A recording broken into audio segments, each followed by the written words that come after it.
In this video, I'll just do a bit more prep work, getting this engine ready for install back into the car. So just put the cooling system back together.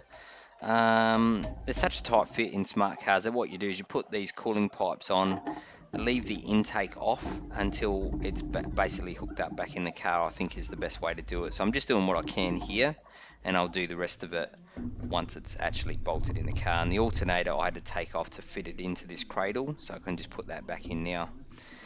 Now, one problem I did find is on the air conditioner unit, there was a small leak on it. So rather than spend a few $100s on a new compressor, I pulled this apart and found that all it is this seal. It was hard to find, but I've got one on order, and what I've done now is just cleaned it up, ready for when it arrives. And I thought I may as well just put the clutch plates in the lathe, give them a quick face off, and they're basically ready to go. Now what I've decided to do while I've got the engine out is to make an aluminium underplate, just so that if I'm out in the fields or doing a bit of cross country at some stage and I hit something, that it's not going to go through the bottom of the car and damage anything. So I just lift it up here. This is really the best time to do this while, as I say, there's no engine.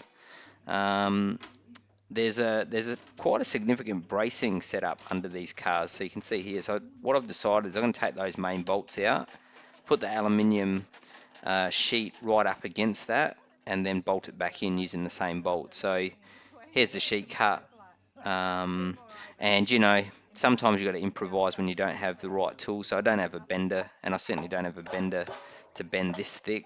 So I just wedge it between a couple of bits of RHS, bit of a helping hand with some weight on it, big hammer, and you know what? That bent really well. I don't think that's any worse than doing it in a proper bender. So there you have it. You can do things without spending a whole heap of money on tools. So you can see that's a nice bend. Now that's just the front lip. So what I'll do later at a later date is I'll make a front section. I'm not sure. I'm going to modify the front with maybe a bull bar or something. So I'll connect onto this plate at a later date. But I just want to get this the main bit under the body done now. I used all the same bolts except I add one bolt at the rear, so I'm just making a spacer here just for it to fit properly, just out of a little bit of aluminium I had laying around. It fitted up really well. I'm very happy with the way this turned out. So here it is all mounted up.